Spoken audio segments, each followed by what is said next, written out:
하나님께 영광의 박수 올려드리겠습니다. 우리 옆에 있는 우리 가족들과도 인사하시겠습니다. 사랑합니다. 축복합니다. 네, 오늘 찬송이 너무 힘차고 경쾌하고 너무 좋습니다. 우리 비대면으로 이렇게 예배 드리지만 우리 하나님께 찬양하는 것, 우리 찬송 부를 때도 힘차게 또 하나님께 영광 올릴 수 있기를 바랍니다. 지난주부터요, 우리 교회는 마태복음을 묵상하고 있습니다. 4월 초까지 마태복음 말씀을 묵상하게 되는데요. 절기상으로 보면 주연절과 사순절에 해당하는 기간입니다. 이 기간 동안 마태복음의 말씀으로 우리에게 말씀하시는 하나님의 음성을 들으실 수 있기를 바랍니다. 마태복음 1장에는 우리가 잘 아는 예수님의 족보가 나옵니다. 예수님의 족보에 대해서는 언젠가 한 번은 우리가 은혜를 나눠야 되는 말씀이죠. 제가 마태복음 1장 1절 말씀 제가 읽겠습니다. 아브라함과 다윗의 자손 예수 그리스도의 계보라, 이렇게 되어 있는데요. 예전 번역에는 이렇게 되어 있습니다. 아브라함과 다윗의 자손 예수 그리스도의 세계라라고 되어 있죠. 요즘 번역은 계보라고 되어 있고 예전 번역에는 세계라라고 되어 있는 이 헬라어 단어는 비블로스 게네세오스라는 단어입니다. 공동 번역에서는 이 단어를 족보라고 번역을 했습니다. 그러니까 우리가 쉽게 이해하려면 족보라고 보는 것이 가장 무난한데요.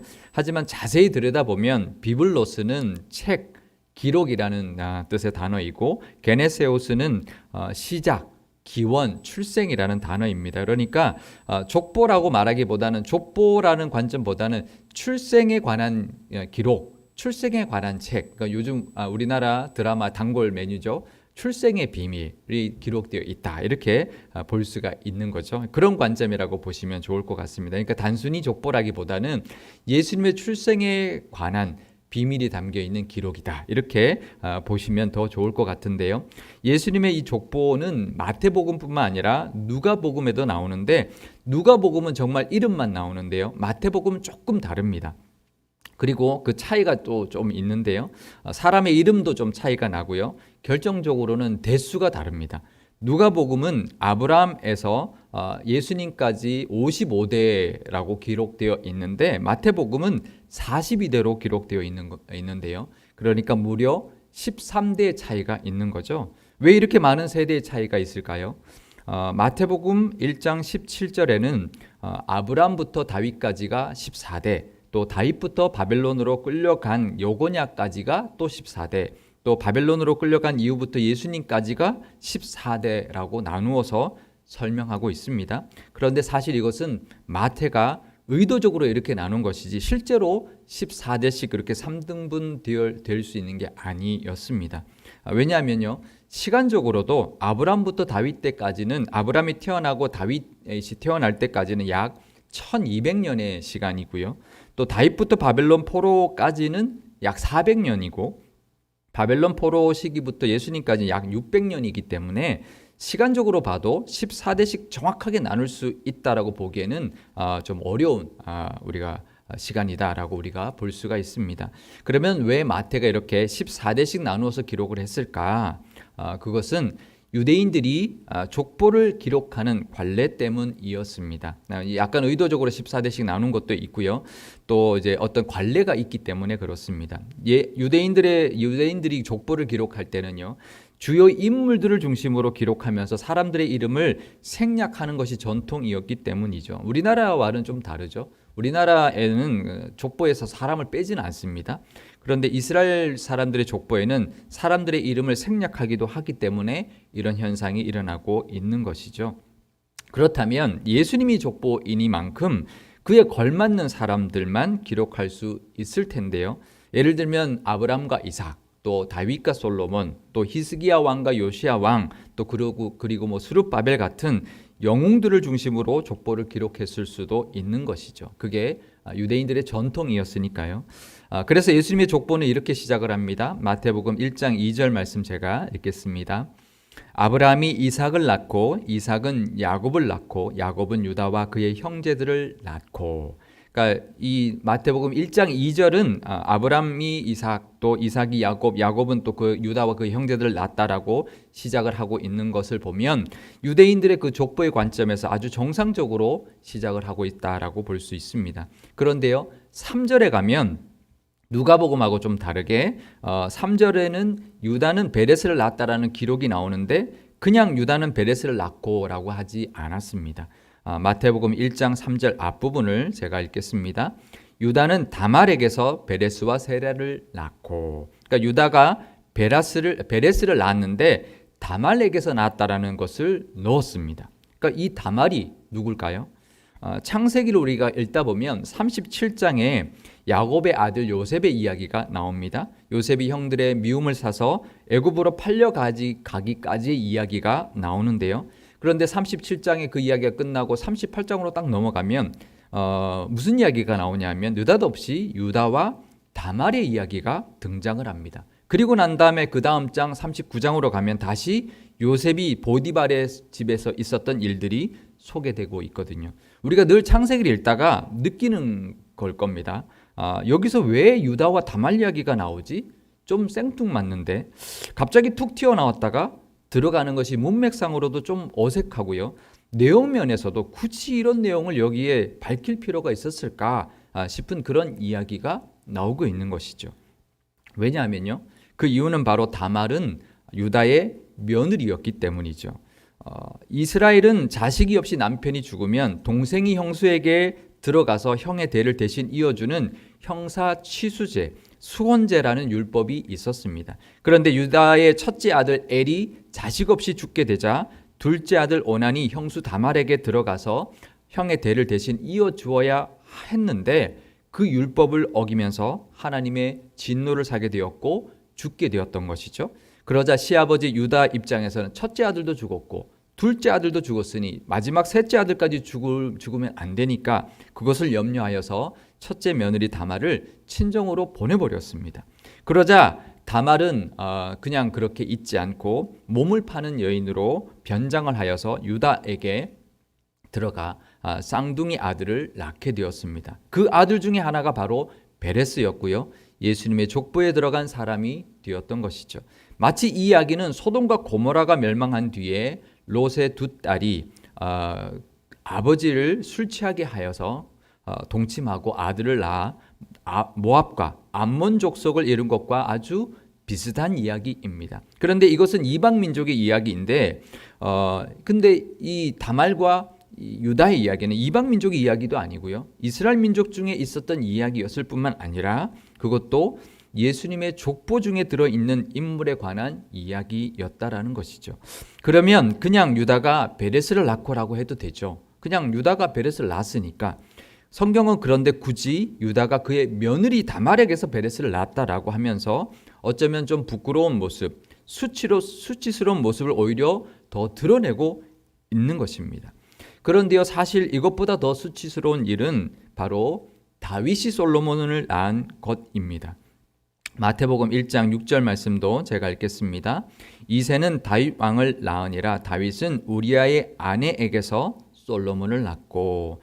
6절을 보면 다윗은 밧세바에게서 솔로몬을 낳았는데 그냥 다윗이 솔로몬을 낳고도 아니고 다윗이 밧세바에게서 솔로몬을 낳고도 아닙니다. 다윗이 우리아의 아내에게서 솔로몬을 낳았다라고 기록하고 있는 것이죠. 사실 우리아가 죽고 난 뒤에 밧세바는 다윗의 아내가 되었습니다. 그 후에 솔로몬을 낳았기 때문에 엄밀히 따지면 우리아의 아내에게서 낳은 것이 아닙니다. 다윗의 아내에게서 낳은 것이죠. 얼마든지 다윗이 그냥 솔로몬을 낳고라든지 아니면 다윗이 밧세바에게서 솔로몬을 낳고라고 해도 되는 것이죠. 그런데 성경은 굳이 다윗이 우리아의 아내에게서 솔로몬을 낳았다라고 밝히고 있는 것입니다. 의도적으로 다윗의 불륜을 공개하고 있는 것이죠.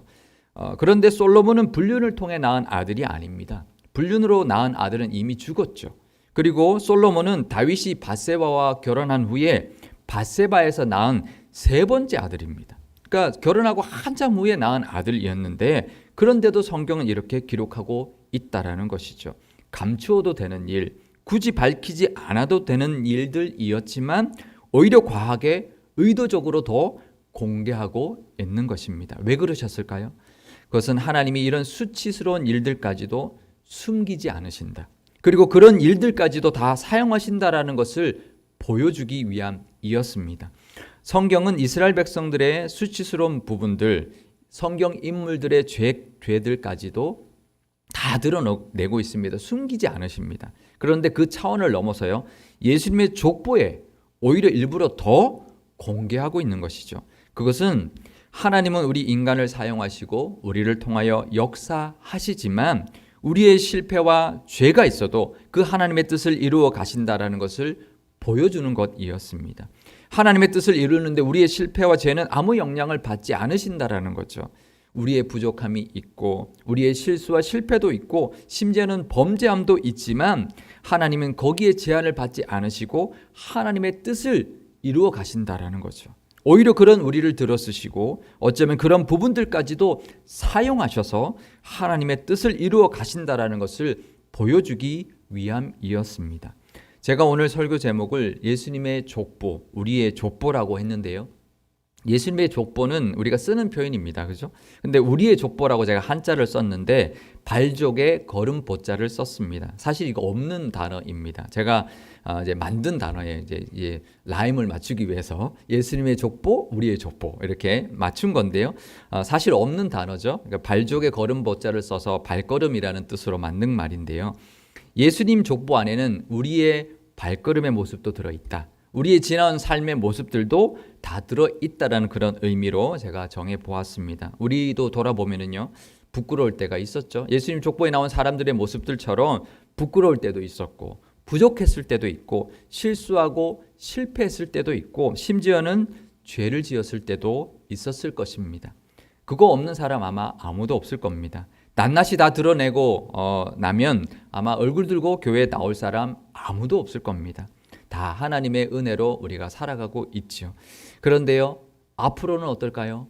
앞으로도 마찬가지일 것입니다. 하나님은 우리를 통해서 우리의 부족함을 통해서도 하나님은 제한받지 않으시고 하나님의 뜻을 이루어 가실 겁니다. 그 은혜를 바라보면서 그런 우리의 부족한 모습들까지도 들어쓰시는 하나님께 감사하며 보내시는 또 이 한 해가 되시기를 바랍니다. 이 두 사람 다말과 밧세바는 여인들이었습니다. 이처럼 예수님의 족보에는 여인들이 등장하는데 몇 명이 등장할까요? 5명이 등장합니다. 누구일까요? 다말과 라합과 룻과 밧세바. 또 한 사람이 있습니다. 누굴까요? 마리아입니다. 마리아를 놓칠 경우가 많이 있는데 근데 원래 유대인들의 족보에는 여인들의 이름을 기록하지 않습니다. 그런데 예수님의 족보에는 여인들의 이름을 기록하고 있는 것이죠. 그런데 마리아를 빼고 나면 나머지 4명은 거의 다 이방인 여인들이었습니다. 제가 왜 거의 다라고 했냐 하면요, 밧세바가 유대인이었는지 이방인이었는지 학자들 간에 좀 의견이 다르기 때문입니다. 왜냐하면 밧세바는 햇사람 우리아의 아내였기 때문에 이방인 여인이었을 가능성이 높다라고 보고 있지만 성경이 분명히 기록해주고 있지 않기 때문인데요. 그런데 나머지 3 여인 다말과 라합과 룻은 확실하게 이방 여인들이었습니다. 다말과 라합은 가나안 족속의 여인이었고요. 룻은 모압 족속의 여인이었죠. 혈통을 중요시하는 이 유대인들에게 이방인 여인에게 낳았다라는 것을 굳이 족보에서 밝힐 필요가 없었습니다. 왜냐하면 남편은 다 유대인들이었으니까요. 그러면 왜 예수님의 족보에 이방 여인들의 이름을 등장시키고 있을까요? 그것은 이방인이어도 괜찮다, 여인이어도 괜찮다라는 것을 일부러 드러내기 위해서인 것이죠. 하나님은 차별하지 않으시는 분이십니다. 차별하지 않고 우리를 쓰시는 분이라는 것을 나타내기 위함이셨죠. 우리도 그렇습니다. 여인이든 남성이든 괜찮습니다. 믿은 지 얼마 되지 않았던 모태신앙이든 괜찮습니다. 몇 대를 이어온 믿음의 가정에서 자랐던 아니든 상관없습니다. 하나님은 차별 없이 우리를 쓰신다라는 것을 말해주고 있는 것이죠. 우리도 그 믿음으로 올 한 해 하나님 앞에 쓰임받는 사람들 다 되시고 차별 없이 쓰시는 하나님의 그 은혜와 복을 누리며 사시기를 바랍니다.